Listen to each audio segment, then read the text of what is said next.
The convicted felon president of the United States of America has a problem with an untreated drug addict that he allowed to buy him, purchase him, and they have some sort of mutually assured destruction agreement. And this man, Elon Musk, not American, born in South Africa, comes over here, gets all these government subsidies, is an American-made, American-funded billionaire, runs around tripping balls on ketamine. Literally, watch this clip.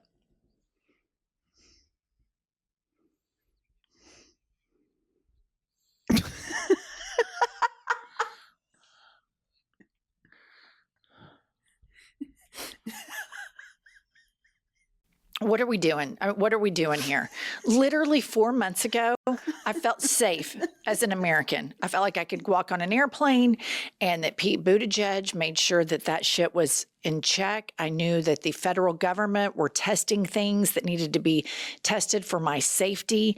And they were trying to make decisions that stabilized the American economy. Maybe it wasn't perfect. Maybe it wasn't everything that I wanted.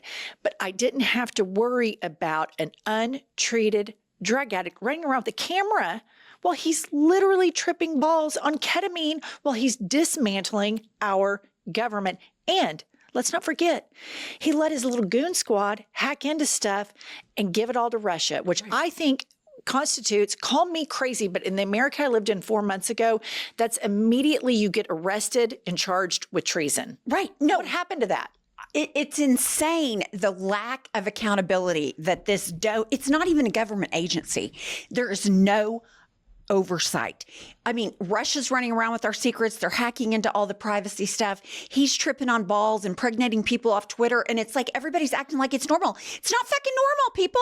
And that's right. He is shopping as his side hustle project on X that he owns, formerly Twitter, for baby mamas. Right. And he is breeding because he doesn't feel the responsibility whatsoever that having a child is. This is insane. And I just don't know what happened to the country that we used to live in, to where somebody is engaging in treasonous espionage, they would immediately get arrested. Right. And nobody seems to be talking about that. Like, this man should be arrested. Next up, we have Senator Lisa Murkowski from Alaska, and she is kind of breaking through a bit. Let's watch this clip. I have to say to people who are afraid, or who represent people who are afraid, we are all afraid. Okay?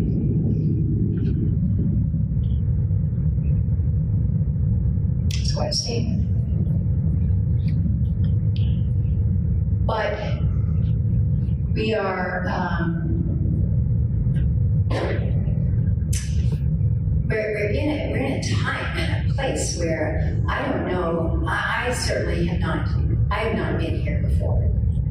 And I'll tell you, I'm oftentimes very anxious myself about using my voice, because retaliation is real, and that's not right.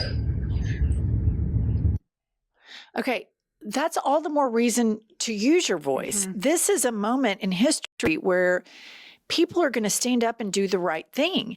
And what is she worried about? Retaliation, that she's not going to win again? Or is it something more sinister, that they're going to prosecute her? Whatever that fear is, she needs to state it. And she needs to start calling out other Republican senators with whom she's had private conversations that say the shit that Musk and Trump are doing is illegal, against the Constitution. This is not a time to have a microphone to say, I'm really scared of retaliation.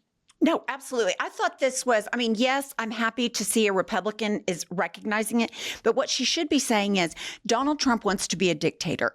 Russia is running the United States of America through Donald Trump. Elon Musk is savagely going through and breaking down the American government.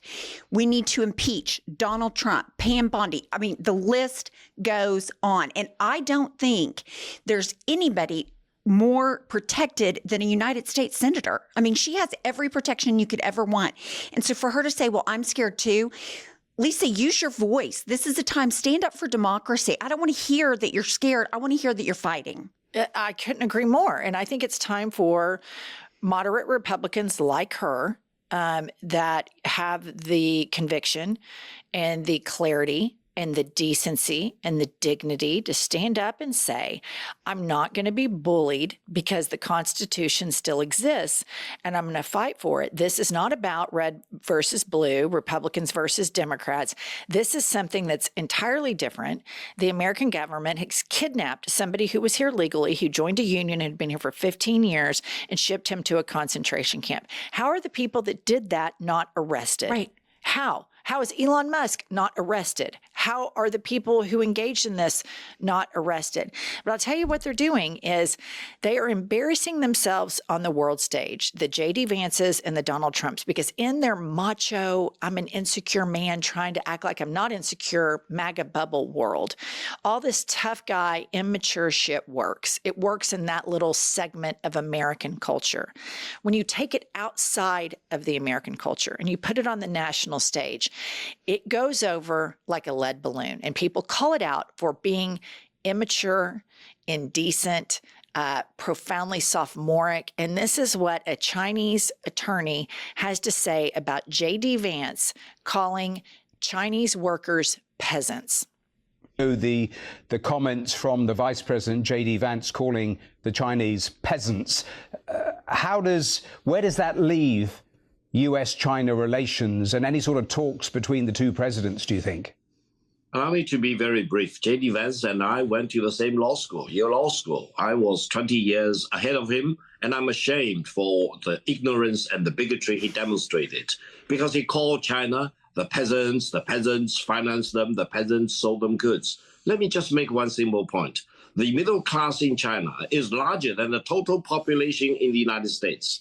The urban population in China is about 3 times as big as the total population of the United States. So my advice to my alumni at Yale Law School, JD Vance, is wake up, or you go back to school to study more diligently to avoid making yourself a fool in front of the world. And he's exactly right. And this kind of stuff, us playing this clip and saying that this Chinese lawyer is 100% correct and calling out the childish and undiplomatic, embarrassing manner that these MAGA men talk. People in the right-wing bubble would say, oh, those I've had it women are pro-China, because they don't understand nuance and they've shot down critical thinking. What we're fighting for here is that we used to have a government that believed in diplomacy. You don't just demean an entire country of working class people while at the same time you're saying, wait, we want manufacturing jobs. Right. We want our workers, our workforce to have those style of jobs. Meanwhile, that same party, the same MAGA party, is anti-union. They don't want anybody to have health care. They don't want to raise the minimum wage. So all these jobs they're saying they're going to bring back here for you, it's a projection thing. They want American workers to be peasants. There's always this Freudian deep projection style psychology with these guys.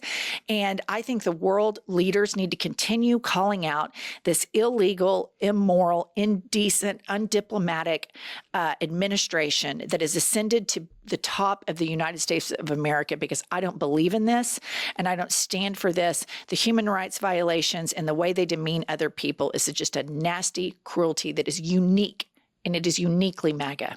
I could not agree more.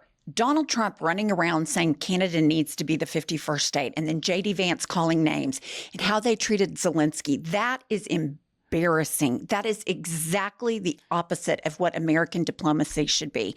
But they don't care because, like you said, they're in just this little bitty MAGA, get your dick out and measure it world where everybody is just a teeny tiny insecure person. All right, listener, don't leave. We have more tea for you right after this break. So please support our show by supporting our sponsors today. We're proud to partner with OneSkin. With OneSkin, what I like about it is there's no guesswork. It's completely science-backed. Their skin care products absolutely work. What I love and have been using is the new OS01 hair serum. Makes my hair grow back and gets rid of the bad cells in my scalp. And viewer, OneSkin was founded in 2016 by an all-woman team of scientists with PhDs in skin regeneration, stem cell biology, immunology, and bioinformatics. Listener, founded by an all-woman team of skin longevity scientists, OneSkin is redefining the aging process with their proprietary OS01 peptide. Get 15% off with code IHIP at oneskin.co. That's 15% off oneskin.co with code IHIP. After you purchase, they'll ask where you heard about them. Please support our show and tell them that we sent you. Invest in health and longevity of your skin and scalp with OneSkin. Your future self will thank you. All right, now back to the tea. Okay, and this shifting gears here, I am very fascinated by trans MAGA people, because the one thing that MAGA, like their default setting, when the economy is in a complete tailspin and Trump has face planted on the national stage and everybody's ridiculing JD Vance for wearing like a heavy smoky eye or pre-smoky eye out in public, they immediately go to, you don't know what gender you are. You can't define a woman. How many genders are there, et cetera. And that's their big go-to, their big scapegoat is to browbeat on trans people. So put up this photograph. This is wild. So there's two trans people in the middle next to Alina Habba and Pam Bondi. And we have that Caitlyn Jenner. And then there's another MAGA trans influencer. And I'm just curious, like when they're in at Mar-a-Lago dressed like this, and when Pam Bondi says all the horrible things she says about trans people on Fox News. Oh, there's that Judge Janine. Is that Janine Pirro? That's what I was wondering. So they all say all this horrible anti-trans stuff. When they're at the bathroom at Mar-a-Lago, what bathroom do they use? Oh, I would assume a female bathroom. I mean, I'm surprised they're not getting arrested for that at Mar-a-Lago. I guess you have, like gay MAGA and, there's some black people that are MAGA. You have a lot of Latinos that are MAGA.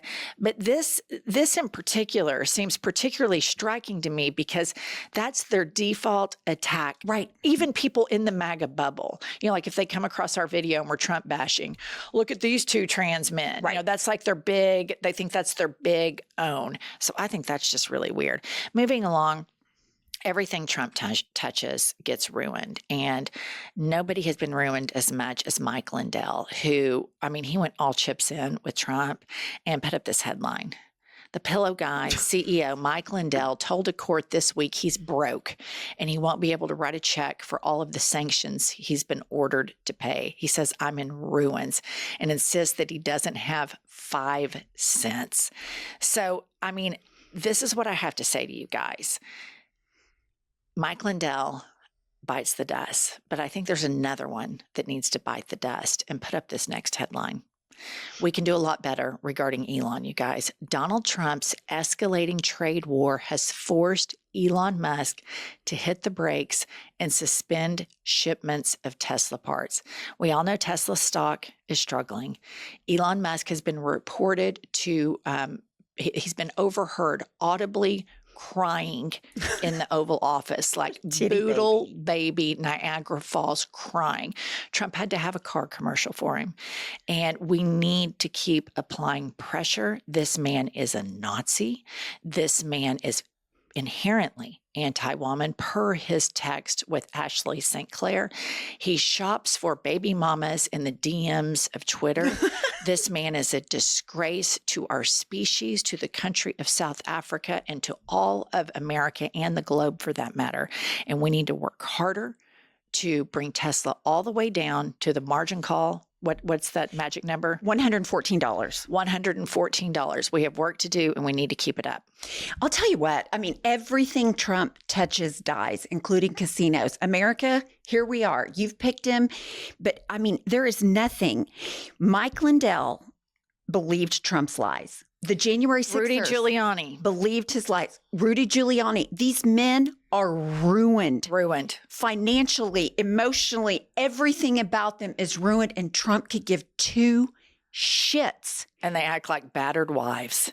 They are battered wives because they keep going back for more. All these MAGA men. So hopefully Elon Musk will be the next person to fall into ruins because of his loyalty to the Trump dump. All right, listen, we're trying to get to 1 million. Help us get there. Subscribe to our channel, and we'll see you later.